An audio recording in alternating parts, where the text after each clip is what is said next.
Hi, I'm Dirk Anders, and I'm here on the campus of Ball State University to interview students about their preference in film. Could you tell me what some of your favorite films are? Well, I'm a huge Disney addict, so Frozen is probably my favorite right now. And I really enjoy the older Disney classics, so like Beauty and the Beast is my favorite princess film. And Lion King is probably my favorite Disney film of all times. I also really like Ferris Bueller's Day Off, but mostly Disney. Oh yeah, I really like The Notebook. It's a really good sappy movie.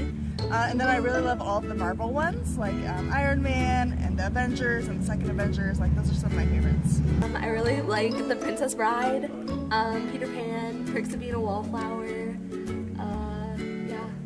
I really like Disney movies, so like Mulan, Tarzan, Monsters Inc. Not Disney, but like a lot of those animated movies for younger people. Well, I really like Disney movies as well. Tangled is one of my favorites.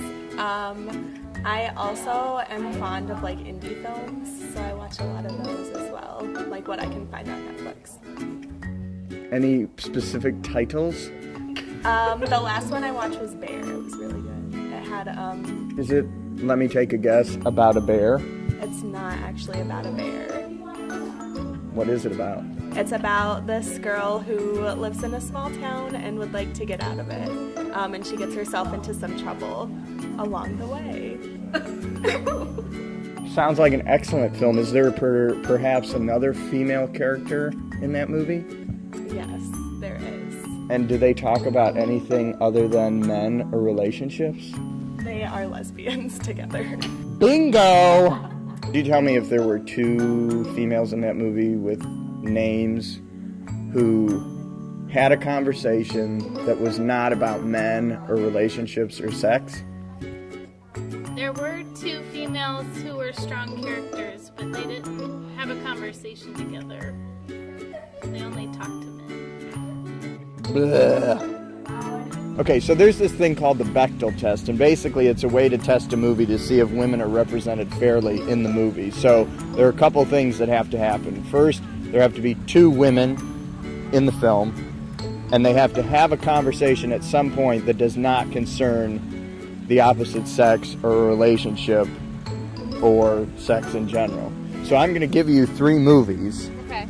and you tell me which one you think does not pass the Bechdel test. Okay. And these are Disney movies, so Okay. these are perfect for you. Okay, we've got Wreck-It Ralph, Okay. Peter Pan, and Finding Nemo. I think it would be, what was the second option? Peter Pan. I think it's Peter Pan. Oh my goodness. Which one is it? Finding Nemo. Oh, I've actually never seen Wreck-It Ralph, so I wouldn't know. Is that because it's all about fish? Does that pass the Bechdel test? Inglourious Bastards, Inception, and Braveheart. And it has to be does not pass? Does not pass. Which of those three does not pass? Inception, I think. You would be wrong. Really? Braveheart. Oh. Because it's Mel Gibson. I mean, come on. You know there's not going to be a woman in a Mel Gibson. Yeah. Or a Jewish person, for that matter. You're not wrong. We've got Up, Toy Story 3, and Cars. Which of those three movies that I am sure you've seen does not pass that test? I'm pretty sure it's Up. And why is that? Because in Up, the only characters I can really recall are the boy, the dog, and the old man. And then it shows the old man's wife, but it doesn't really, she doesn't really have a major part. It's just like a flashback. So You would be correct. And you win the satisfaction of knowing that. well, thanks. Could you tell me some of the stereotypes of women in film and the characters they play? Oh yeah, absolutely. Always sexy. And a lot of their conversations always revolve around the men in their lives. Like, you don't really get fully well-developed women in films. It's just, you hear them talking about the men in their lives or not really being a hero themselves. Is that a problem? Yes, definitely. Young girls need a good not representative. Girls need a good role model growing up to see that girls can be heroes in their own right.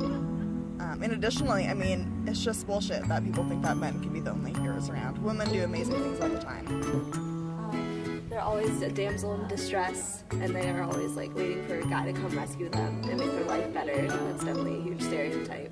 Do you feel that you are a damsel in distress in daily life? No, I feel like I am a strong, happy, independent person, and I don't need a guy to be that.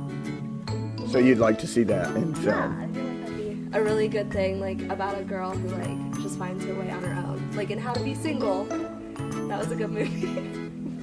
They're either like an action character, so she's like the lead role and she has to find somebody or do something like that.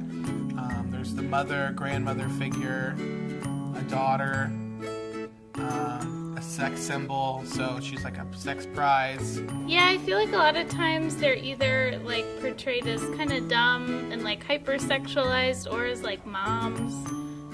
They're not seen in like the workplace a lot in films or in like positions of power within their field.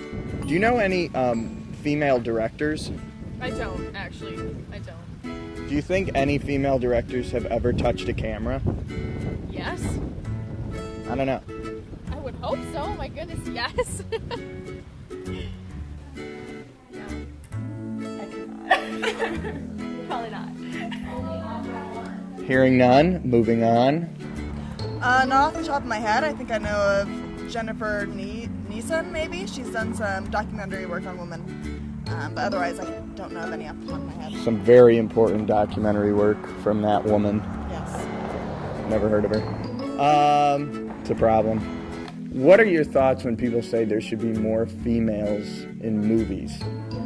I think that there's a lot of female like representation in movies, and I just think that like females should be portrayed as stronger than what they are. Like it's not that we don't have enough female representation; it's just that they're not necessarily represented well in film.